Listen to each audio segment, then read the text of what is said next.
하나님께서는요, 우리 사랑하는 우리 부모님들에게 아무 글도 써있지 않는 백지와 같은 2026년 새 달력을, 새해를 우리에게 365일을 우리에게 다시 허락해 주셨습니다. 그렇죠? 누구에게나 새해의 출발은 참으로 중요합니다.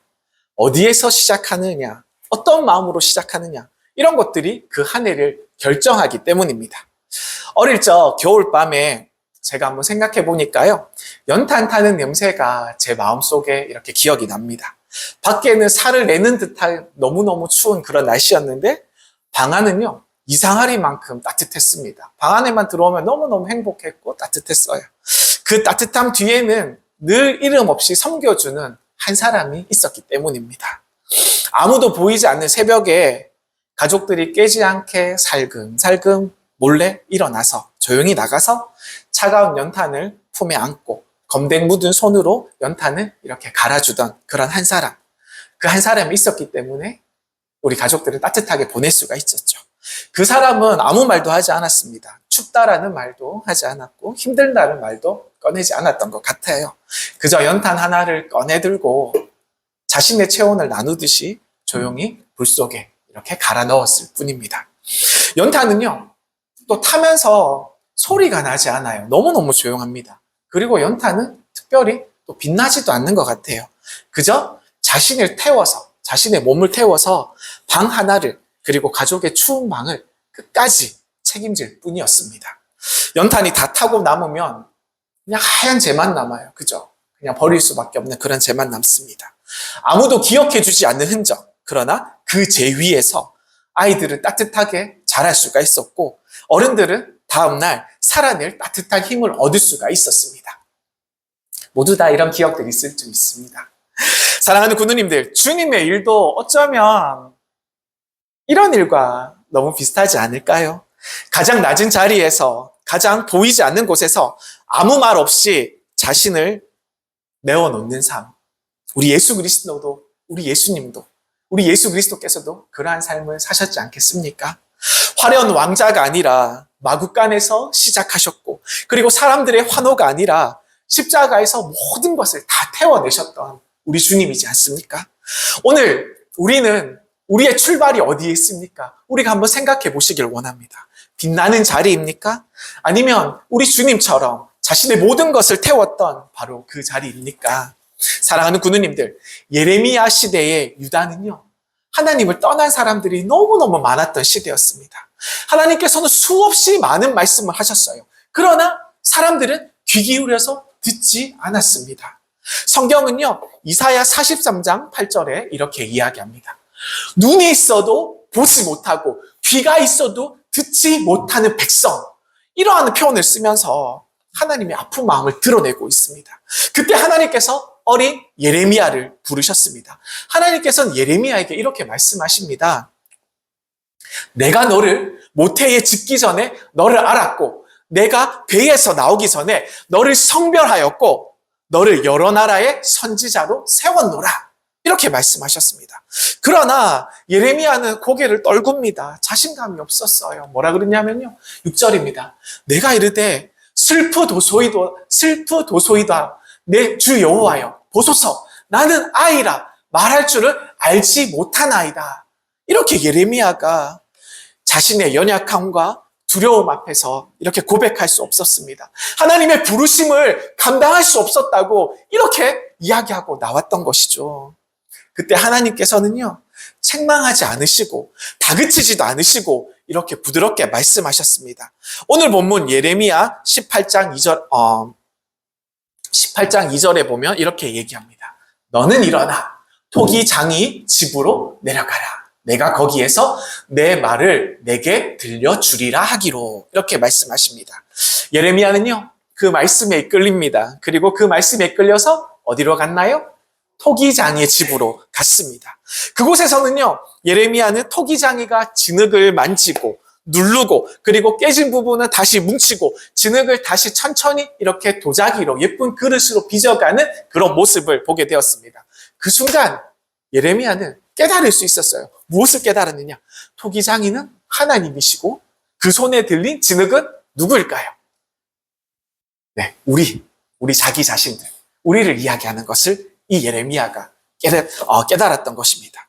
사랑하는 구누님들, 하나님께서는요, 깨진 진흙을 이렇게 도자기를 만들다가 그릇을 만들다가 깨졌으면 이렇게 버리지 않으시고, 모양에 마음이 들지 않는다고 버리지 않으시고, 그것을 가지고 다시 손에 물을 묻혀서 이렇게 정성스럽게 다시 빚어가시는 우리 하나님이십니다. 혹시 지난해 우리 2025년을 살아가면서 마음이 무너졌던 분 계십니까? 마음이 흔들었던 분 계세요? 실패했다고 좌절하는 분 계십니까? 스스로 내가 나는 정말 쓸모없는 그런 사람이야 라고 느꼈던 그런 분들 계십니까? 하나님은 오늘도 우리에게 이렇게 말씀하십니다. 괜찮아. 네가 내 손에 있으면 된단다. 내가 다시 너를 빚고 싶단다. 내가 너를 다시 빚어줄게. 괜찮아. 하나님께서 이렇게 우리에게 말씀하시죠. 이 새해의 첫걸음에서 우리가 토기장의 말씀으로 출발하는 이유가 있습니다. 다시 쓰임을 받기 위함입니다. 아멘.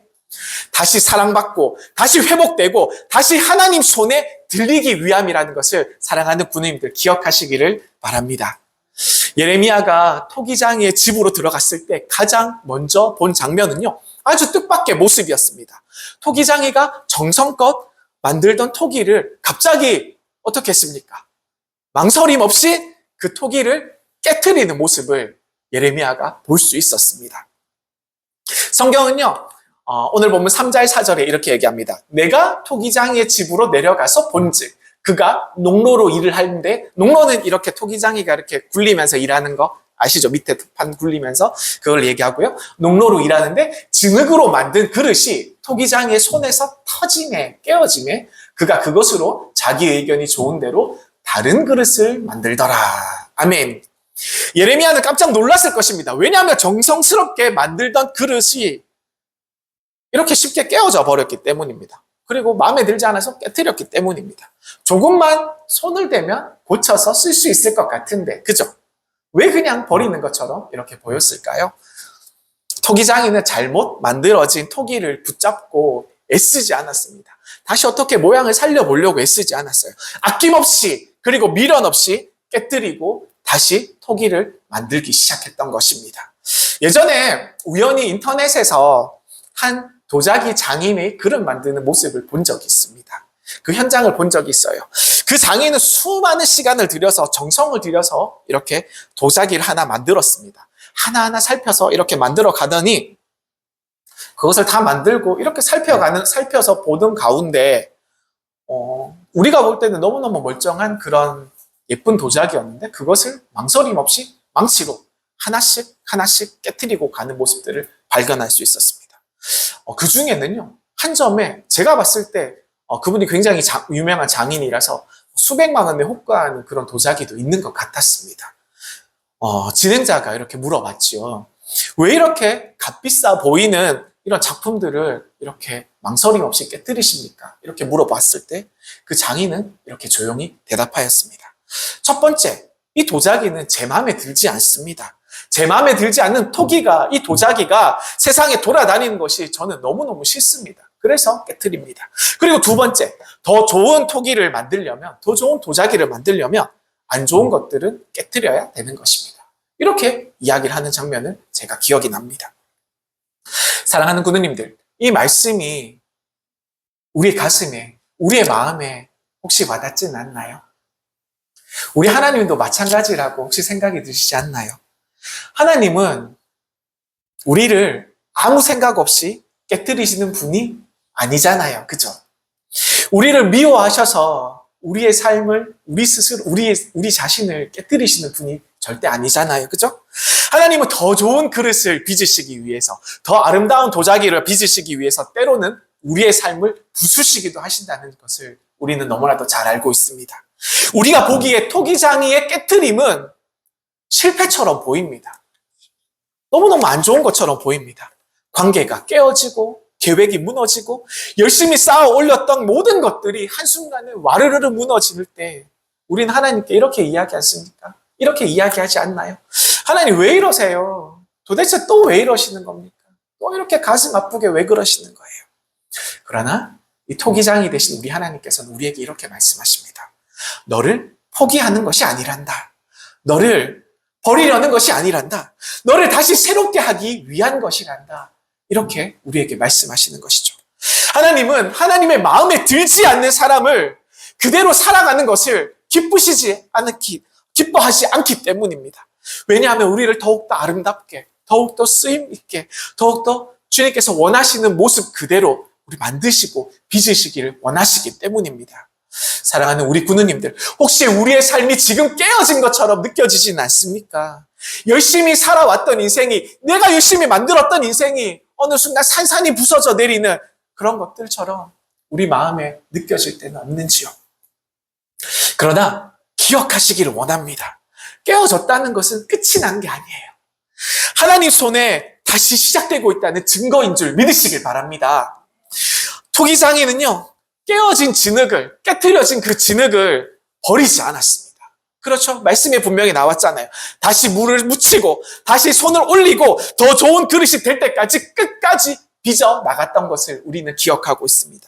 이것이 이 깨트림 속에 담겨 있는, 이 깨트림 속에 숨겨져 있는 하나님의 사랑과 은혜를 우리 사랑하는 군우님들 느끼시길 축원드립니다.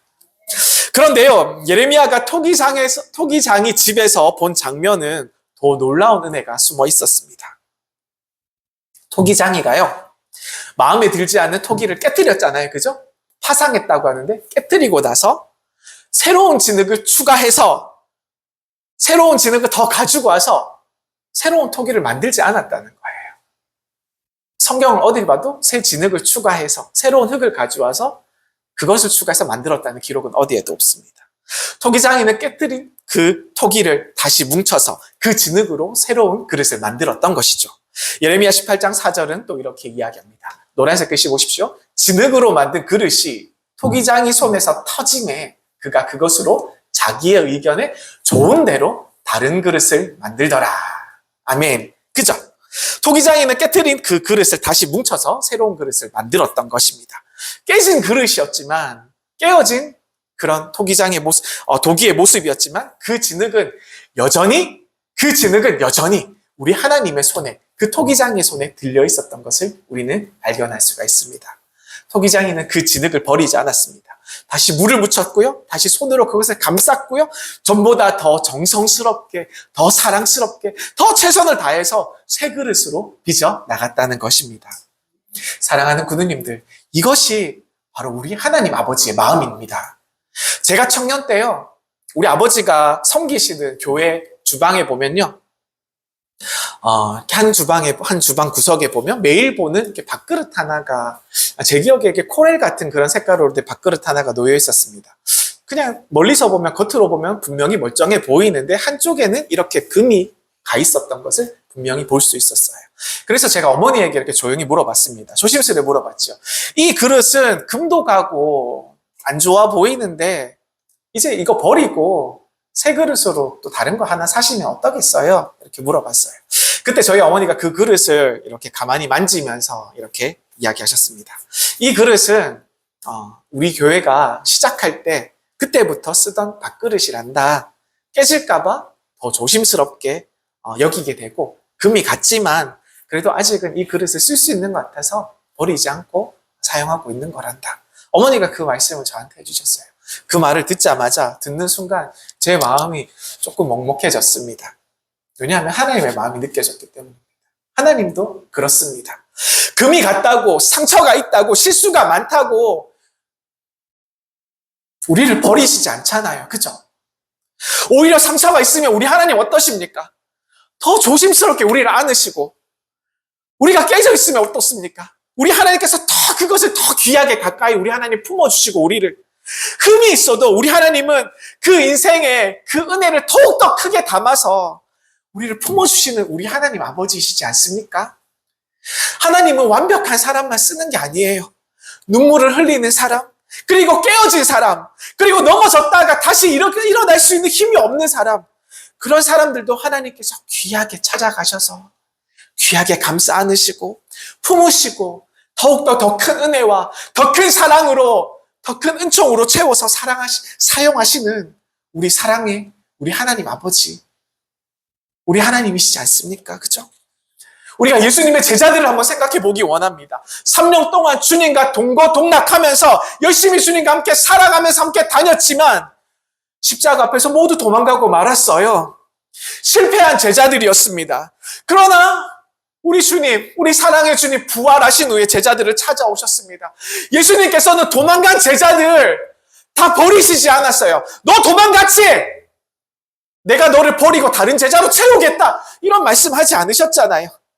그 도망쳤던 그 제자에게 다시 찾아가셔서 다시 사랑으로 부르셨던 우리 주님이시지 않습니까? 그래서 그들을 다시 빚으시고 세상을 변화시키는 복음의 그릇으로 사용했던 것을 우리는 너무나도 잘 기억하고 있습니다. 하나님은 깨뜨려진 토기를 그대로 사용하시는 우리 하나님 아버지인 줄 믿으시기 바랍니다.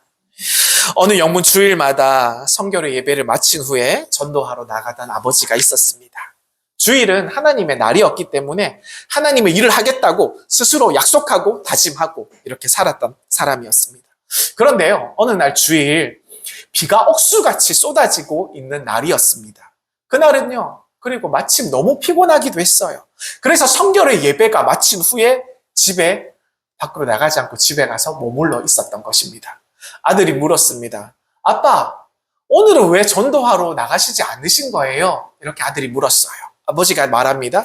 비가 너무 많이 와서 오늘은 사람들을 만날 수가 없을 것 같구나. 또 오늘은 이 아빠도 너무너무 피곤하단다. 이렇게 아들에게 이야기를 해주었습니다. 그러자 아들이 또다시 이야기합니다. 아빠, 비 오는 날에도 하나님은 쉬시나요? 그럼 제가 아빠 대신 다녀오겠습니다.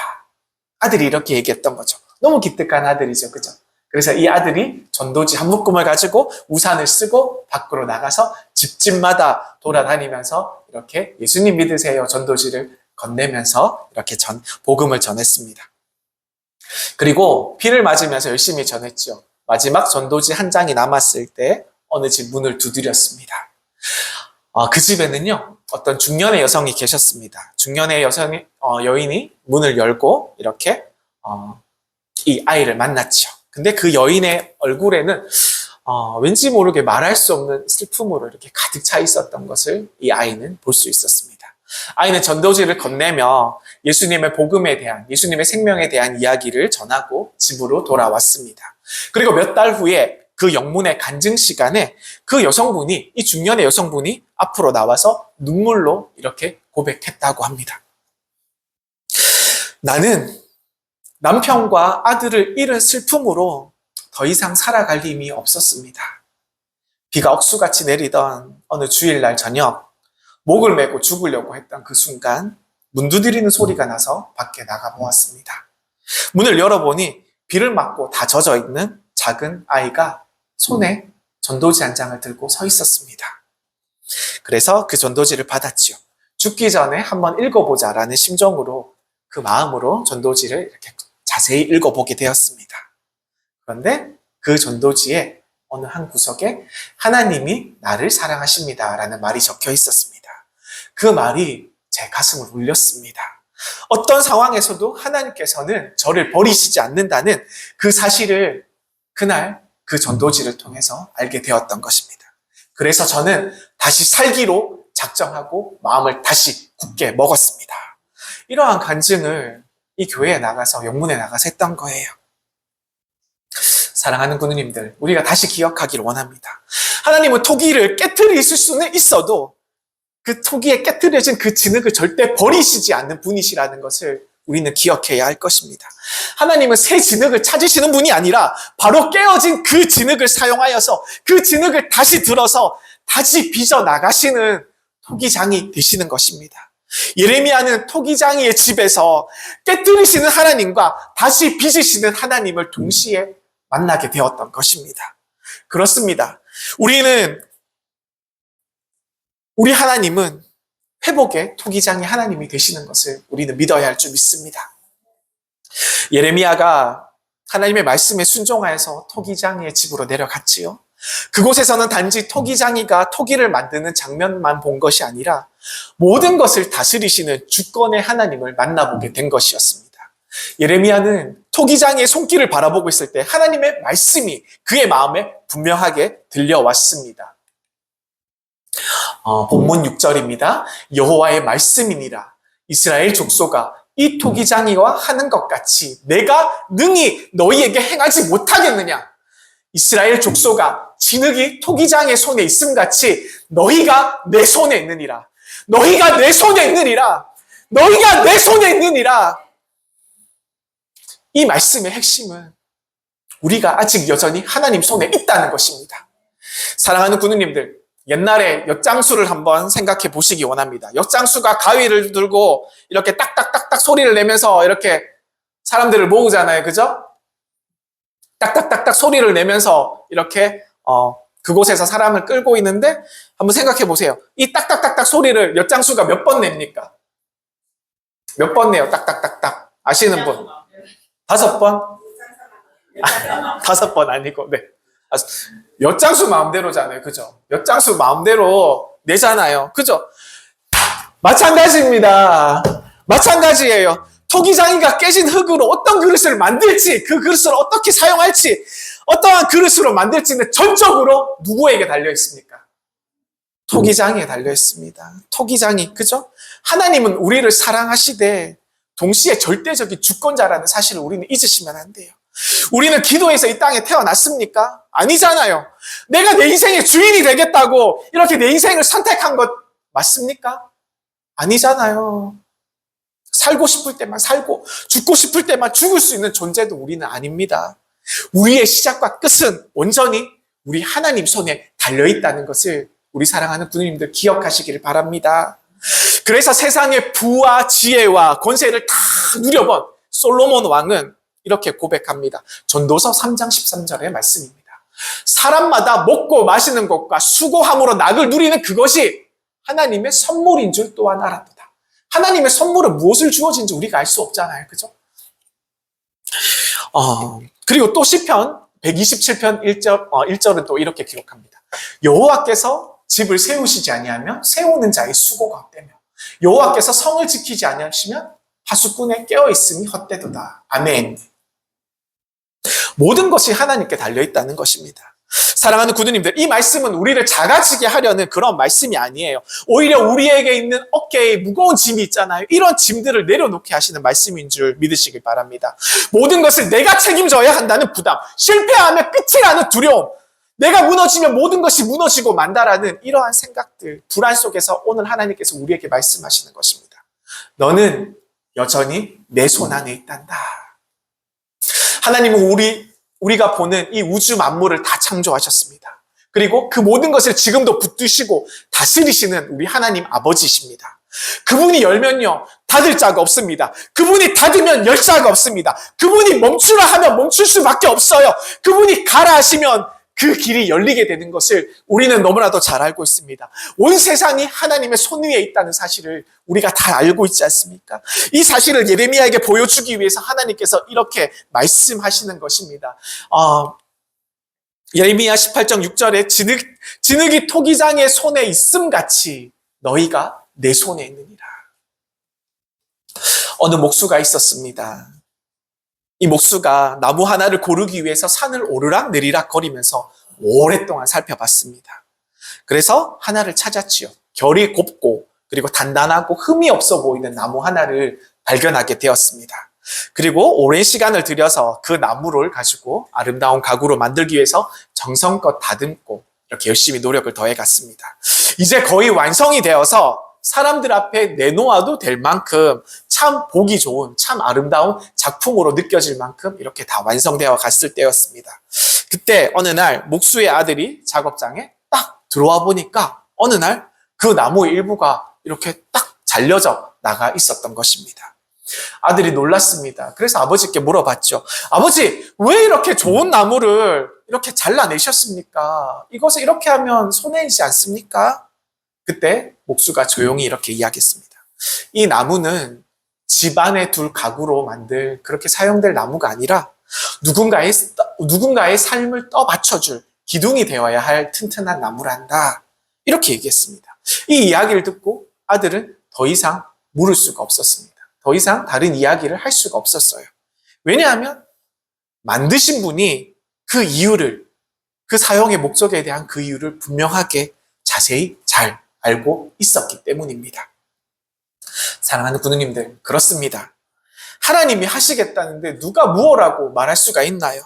절대 주권자이신 하나님께서 깨진 흙으로 작은 종지를 만드시겠다는데, 아니면 큰 그릇을 만드시겠다는데, 아니면 아주 예쁜, 아주 귀한 도자기로 만드시겠다는데, 그 누구도 말릴 수가 있습니까?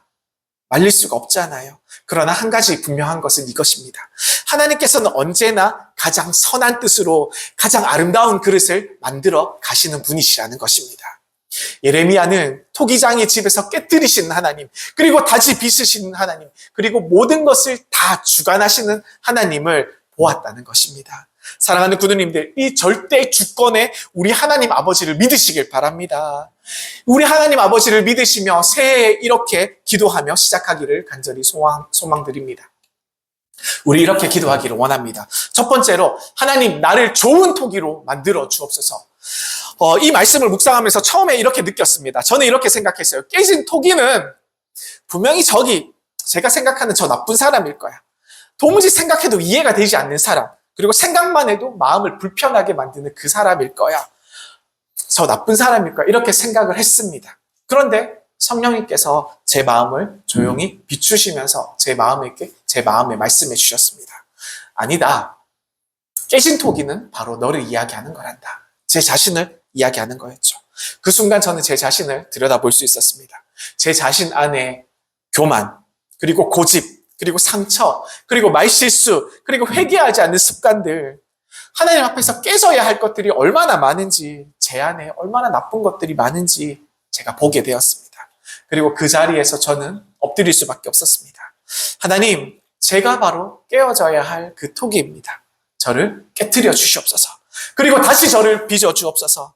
사랑하는 구누님들, 새해의 기도는, 첫 번째 기도는 다른 사람이 아니라 바로 나로부터 시작되어야 될 줄 믿습니다. 그리고 두 번째 기도 제목, 우리 가정을 좋은 토기로 만들어 주옵소서. 이제 우리의 기도를 가정으로 넓혀보기를 소망합니다. 자녀를 위해서, 남편을 위해서, 그리고 아내를 위해서 우리 토기장이신 우리 하나님께 기도하시기를 소망드립니다. 하나님, 이제 우리의 가정을 주님의 손에 맡겨드립니다. 말씀으로 빚어주시고 사랑으로 다듬어 주옵소서. 예수 그리스도를 닮은 가정으로 만들어 주옵소서. 완벽한 가정이 아니고요, 주님의 손에 있는 가정이 되시기를 간절히 기도하기를 축원드립니다. 그리고 세 번째, 우리 문경영문을 좋은 토기로 만들어 주옵소서. 토기장이신 우리 하나님께서 우리 문경영문을, 우리 교회를 새롭게 만들어 주시기를 소망합니다. 교회는 많지만 교회다운 교회가 지금 부족한 시대이지 않습니까? 우리는 숫자보다 거룩함과 성결함으로, 그리고 겉모습보다 주님을 더욱더 사랑하는 마음으로 아름다운 교회가 되기를 간절히 소망하기를 희망합니다. 하나님, 우리 구세군 문경영문을 새롭게 하여 주옵소서.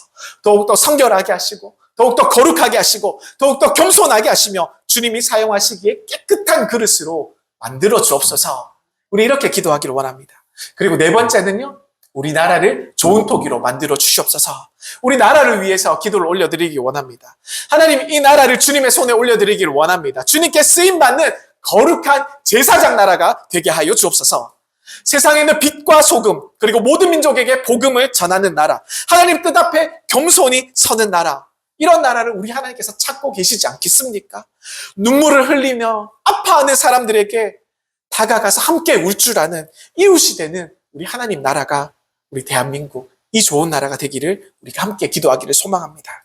사랑하는 구누님들, 토기장이이신 우리 하나님은 오늘도 우리를 손에 붙들고 계십니다. 깨트리시기도 하시지만 결코 버리시지 아니하심을 우리가 믿으시며 나가기 원합니다. 말씀을 맺기 원합니다. 우리 토기장이이신 우리 하나님 손에 모든 것을 맡기길 원합니다.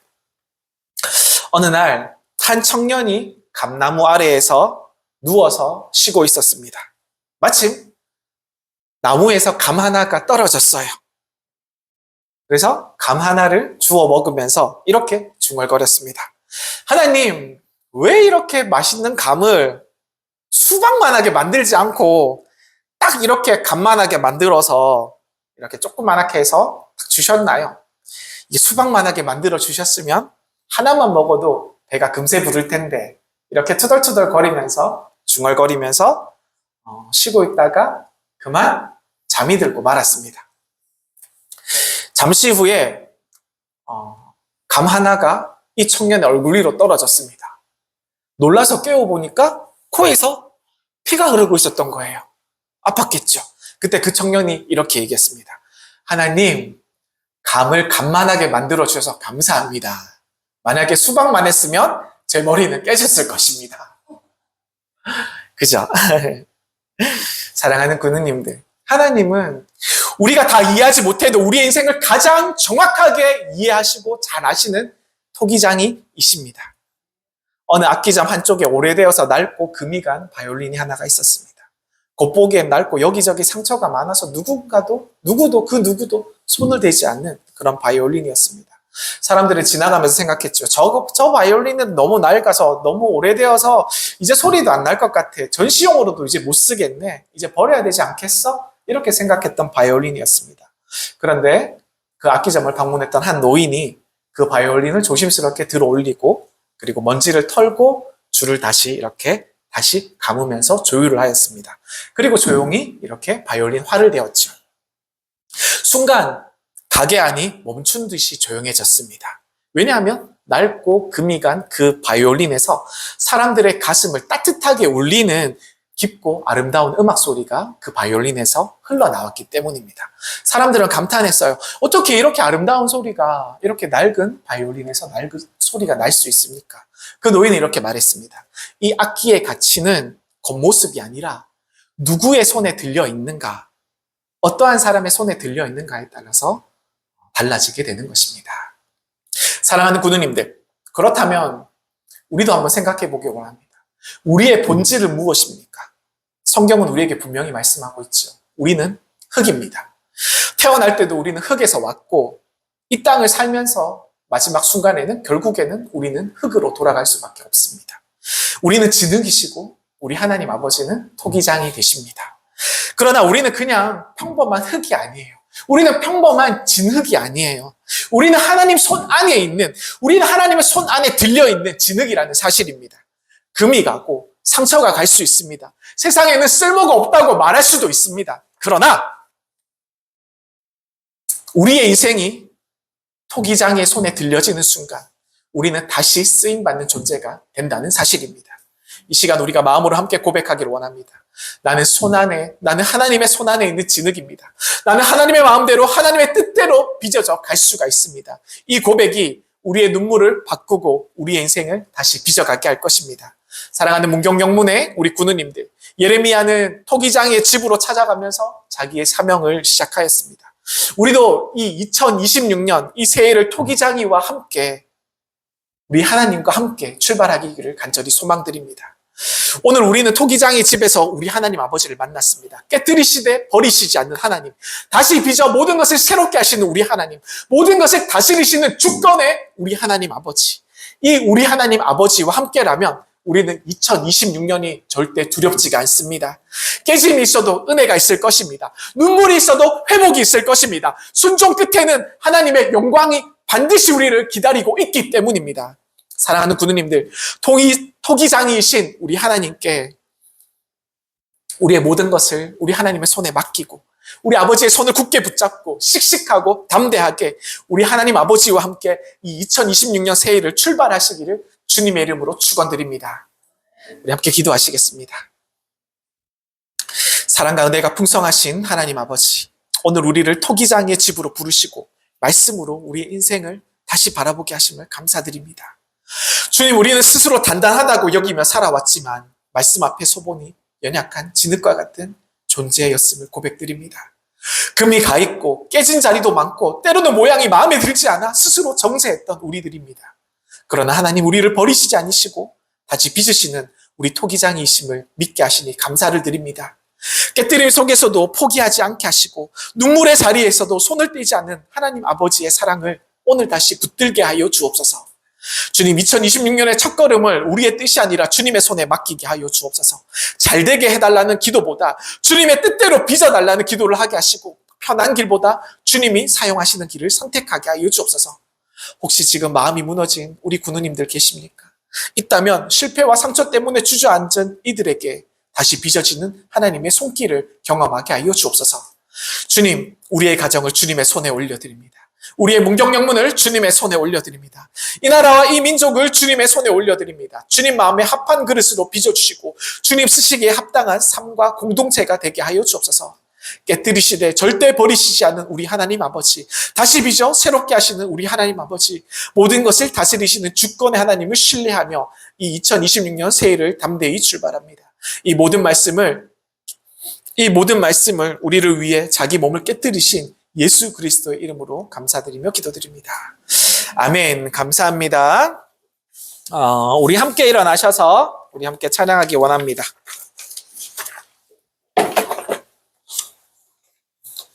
항상 지실케 우리 함께 찬양하도록 하겠습니다.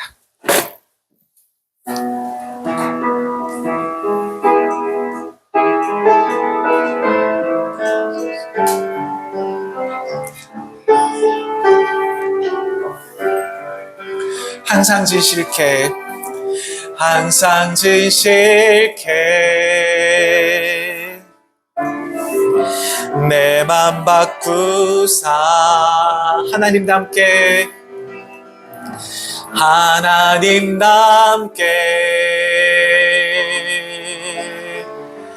하여 주소서.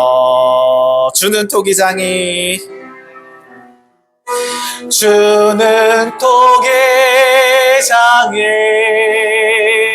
나는 죄는 날 빚으소서.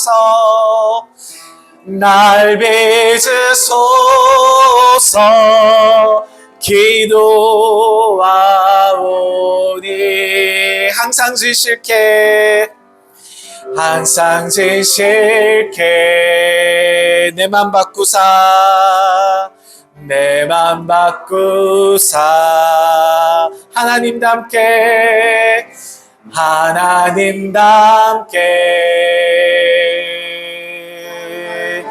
하여 우리 한 번 더 하시겠습니다. 처음부터 항상 지실게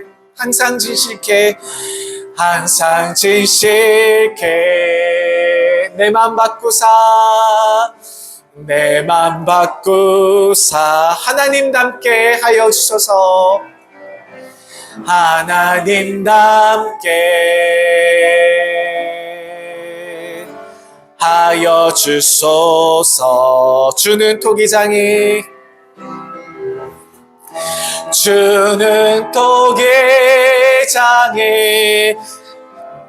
나는 죄는 날 빚으소서.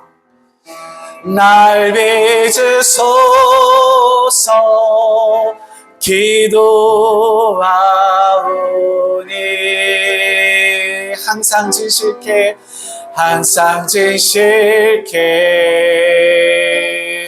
내 맘 바꾸사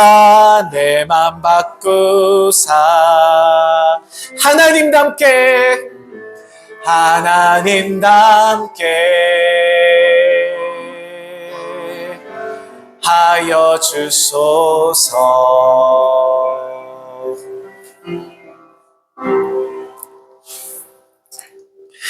이제는 우리를 위해 자신을 깨뜨리신 우리 주 예수 그리스도의 크신 은혜와 깨뜨리시되 결코 버리시지 않으시고 다시 빚어 새롭게 하시는 토기장이신 하나님 아버지의 무한하신 사랑과 연약한 진흙 같은 우리 인생을 끝까지 붙드시고 인도하시는 성령 하나님의 감화, 감동, 교통, 충만한 역사하심이 토기장이 하나님의 손에 자기 인생을 온전히 맡기며 2026년 새해를 믿음으로 출발하는 사랑하는 문경영문의 모든 군우들과 그 가정과 일터 위에, 그리고 삶의 자리 위에, 모든 사역 위에, 그리고 이 땅의 모든 하나님의 교회 위에 이제로부터 영원토록 함께 하시기를 간절히 축원하옵나이다. 아멘.